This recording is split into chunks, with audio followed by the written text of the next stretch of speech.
Hi everybody, it's Sam. I think I have the right camera angle this time. I was talking to somebody at one of my videos earlier and they said, well, it was really great except for it was aimed at the ceiling. I was like, oh, sorry. Anyway, this video today I want to talk about music therapy and the importance of music therapy and why I think there need to be more music therapists in Chicago. Music therapy is basically the use of music for non-musical goals. So like using music to help somebody learn to talk after a stroke by singing words instead of saying the words over and over again and trying to get them to say it, because music is on both sides. Music is processed on both sides of the brain, where language is only on one side of the brain. So that's how that works.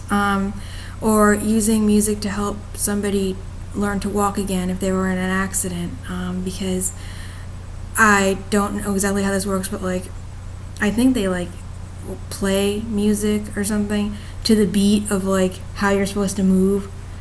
I don't even really know what it's called, but I don't know. The music helps the person walk correctly somehow. Probably similar to the talking thing. Another use of music is with people with autism, that it can reach them in ways that other therapies can't, and help them learn things, simple everyday things like brushing their teeth, or help them socialize appropriately, and just learn things in a way that they wouldn't know how to learn it any other way without the music therapy. Another use of music therapy that I'm especially passionate about is with mental health. And somebody made a video, I forget her name, but she was in Texas, and she was talking about how when people think of music therapy, they think of it just being for mental health. And actually, I guess she said it was a small number of music therapists out of everybody that actually does it for mental health in a psychiatric hospital or something. But for mental health, it's, you, by using music as a client, like using instruments or singing or the piano or something, you can express yourself in a way that you can't just by talking, and it kind of goes beyond words. And then by listening to music, it does all sorts of good things for your brain, relaxation and everything if you're stressed. Or that reminded me, music therapy is also used in hospitals for people that have cancer and stuff like that, to get their minds off it and help them actually relax. And there's scientific research on how music lowers your heart rate and blood pressure and all that. And you can think about some nice things, positive images, I guess, while you're doing the music, while music is playing, and then it helps the person relax. But anyway, in the case of mental illness and helping for mental health, it different songs can speak to different people in different ways, and maybe make them remember something that they didn't, or bring up feelings that they wouldn't have otherwise brought up with just talking. And for some people that don't like regular talk therapy, this can be a different way of getting to the same goal, just not quite in the same way. And like I said, playing the instruments can help with emotional expression. And if somebody's really angry, they can bang on the drums instead of going off and hitting somebody. And a type of music therapy that I really like is Diane Austin's vocal psychotherapy, which is a whole video of its own that I'd love to do, about using the voice and all the different theories that she combined to make vocal psychotherapy, and just how great I think it is. And it's basically about self-exploration and insight, and getting the person to first of all, using the therapy relationship as a repairing type thing, where someone could have been hurt in their family relationships or in past relationships, but in the therapy relationship they can sort of repair that by having a healthy relationship to the therapist, and things like that. And also somebody writing their own songs and really getting out what it is that's either happened to them, or what they want for the future or something, but in a way that's like I said, not just talking. It could be, you know, simpler, like maybe less words than just like going on and on.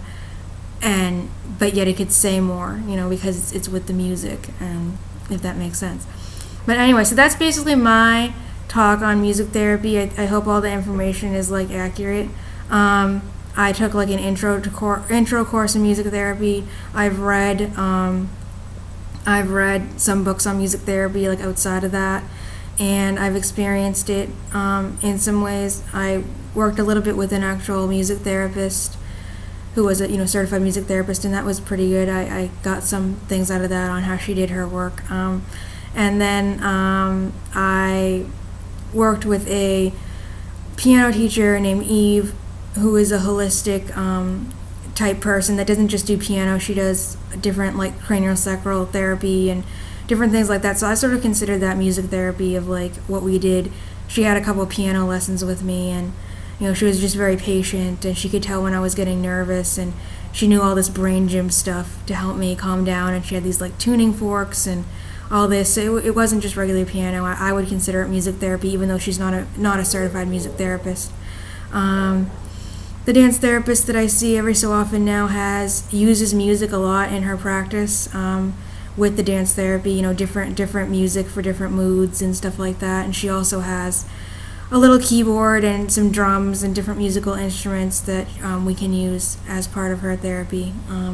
So I'm very passionate about it, and what I want to talk about now is that in Massachusetts so like the majority of music therapists, and I guess the majority of like creative arts therapists, from what I've been told, usually work in like hospitals and stuff like that, and I guess it's really difficult to start up a private practice for them. I don't know, maybe just people don't understand about this as much as they should, or don't think it's like, I don't know, really going to be helpful to people, both in the therapy community and maybe just like the general public, is like, what is this creative arts, when I'm just going to sit there and draw, is that going to even do anything, but really it is so transformational and helpful to, express yourself in a way that's not with words, whether it's somebody that like really gets shut down in the therapy and like nervous whenever someone asks them a question or whatever, or somebody like me that like can talk and talk all day and like, but you never would really know, how I was feeling in some ways, because it would just be, I can just get like all intellectual or whatever and not really connect with my feelings. But so I think that there should be more music therapists in private practice, because it would give clients the opportunity to experience that without, going to a hospital or, something. And some of the music therapists only work at like, schools for people with disabilities or something. So like if music therapists were in private practice more, it could give like the general public more of a chance to understand, be looking online on like Psychology Today or something and say, oh, like this is different. this person does music therapy as part of her, therapy.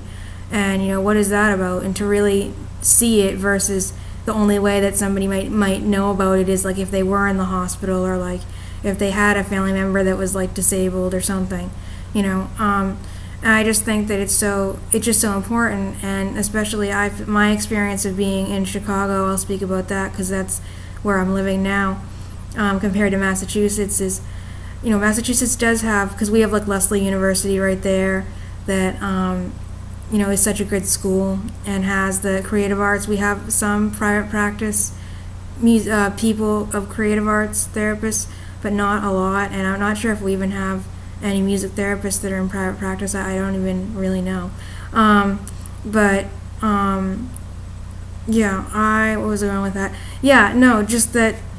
Just that I think it's really important. Oh, yeah, in Chicago we don't have a lot of creative arts therapists, and I'll talk about that more in general in another video, but I definitely think that like there should be more music therapists in private practice here, because I think it would help with a lot of different issues that are like, at least that I've heard about, that go on in Chicago, like so much of the like gangs and violence and stuff like that I've seen. I saw this movie in school, I forget what it was called, but it was about this guy that was in some, I forget what country it was, like let's just say it was like Puerto Rico or something. It was some like Mexican country where like they had a lot of violence. It was like a really dangerous place, and this guy decided to teach the youth that were involved in these gangs and stuff like that how to play the drums, in this like traditional Spanish way. And when they did that, that was a good way for them to get out their aggression. Besides, actually hurting someone or killing people, it's a way to express stuff and come together as a group and doing like drum circles or doing, I don't know, writing songs about the things that have happened to them that might lead them to feel like they need to, strike out at everybody and be violent, And that's just one example. I mean, and then you look at like, the bullying issues that happen all over the country, in schools. And what if they had music therapists that like could come to the schools and, do stuff with the kids on like, songs about it, or like, expressing through music different things, or just could get to the people very differently than like just sitting and talking on it. And I know there are a lot of people that like are really not wanting to do traditional talking, therapy, either because like they've heard some like stigma around it, like, oh, it's only for like crazy people, which it's not, or they just are apprehensive on it. Where like I feel like music therapy could be, I think almost everybody likes some type of music, so like the therapist could like tailor the session, which they all should, in music therapy, tailor it to like what the client is moved by in music, and then sort of build off from there. And so I feel like I guess I would encourage anyone that goes to like, I forget, there's some school in Illinois that like has music therapy training, that I'd encourage you once you graduate to maybe work in Chicago, at some place that might not be just like a hospital or a school, but like some place that more the general public could go to, like even joining like and I guess, you could join like a group practice. It wouldn't have to be like you're just alone. Like, I know there are all sorts of mental health centers and places where like they have all these different therapists, and, a music therapist in private practice could bring so much to, a team of therapists that are working in a mental health center, and bring his or her own, flavor of doing this therapy that would be just so good and probably complement everything else that all the other therapists are doing. Like at Trilogy, where I go to mental health groups, we would love to have a music therapist. One of the people at Trilogy does a music group, but it would just be, somebody that's a music therapist has so much training in that, and, has really become expert at not only playing instruments, but, all the different ways that you can clinically use music and all the different techniques, and just would have a depth of experience and knowledge, and therefore be able to work with people in all sorts of different ways that, somebody who is, a very good therapist and is, trying to do this, but they're not necessarily, gone to school for it, just wouldn't have, even if they're trying their very best and doing their very best, so we would love one there. And like I said, I would just encourage it. You could really, I believe it's really needed, and nobody is going to do anything about it unless somebody says it's really needed. So I'm going to say that it is. It's really a needed thing. That the music therapy and all the different creative arts therapies become more part of, the mental health system in Chicago and everywhere. I mean, it seems like certain states have that more than others. Like my big joke, and I think I've probably said this on here before, is that I bet that we could take like half the therapists in California that are over there, because of the whole, I forget what that institute is called. I think it's like Pratt Institute or something, Institute for something integration studies or something, where they have expressive arts training. And so they have so many creative arts therapists and music therapists and all types of things. And, I say that they could probably spread all the people out over different states and probably still have enough for California. And other states are like that too, like Oregon has a bunch I've read online, like New York. And this is just like when I'm trying to type in, creative arts therapist for Chicago, sometimes this stuff comes up and it's like, you look at the person's website and say, oh, that looks really great, until you hit the contact link and it says, oh yeah, we're in Oregon. It's like, yeah, that's going to help me a lot. But, it is. It's very much needed. So I hope this video helped some people that didn't know what music therapy is to understand it more. And there are a bunch of great YouTube videos from music therapists, either videoing their sessions or talking about it or news stories on it. So for the people that are posting video clips on this, I would highly encourage you to keep doing that, because that's the only way that people are going to know, that this is around and that it's important, is if you post about it. And also, so I hope that people have a better understanding of that, and also I hope that I've encouraged anyone who's training in music therapy that certainly Chicago, I'm sure other cities, I mean, if you just look on the internet and look for music therapy, and if you see only like 5 people in a city, like, okay, that's a good place for you to work, because the need is there and there's not really anyone there to, fill it, except for maybe like, 5 people that, they could all work at a hospital or something.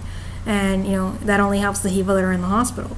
So I hope that this has given some encouragement and perspective on how I think that it needs to be more widespread, of not just the hospitals or schools, but to be available to the general public in places that people would go to for therapy and, things like that. So if anyone has any questions, you can message me, and that's basically about it. Like I said, I'm not a music therapist, so I don't know like every single thing on it, but I pick up stuff really quickly, and so I've read a lot, and I've also been in touch with, like I said, the one music therapist I had a few sessions with, and then one person that I was seeing for occupational therapy who is also a music therapist, and he actually did a music group where I'm living, and it worked out really good until he had to stop it for various reasons. But it was really great, and he was very talented, and it was great to watch him work and to see what it could bring up in us, the different music that he chose, and how he asked us different questions and what we ended up doing. So it was really great. Okay, I've talked on for way too long now. Like I said, feel free to let me know your thoughts. All right, bye. Ribbon, web, stop button, stop.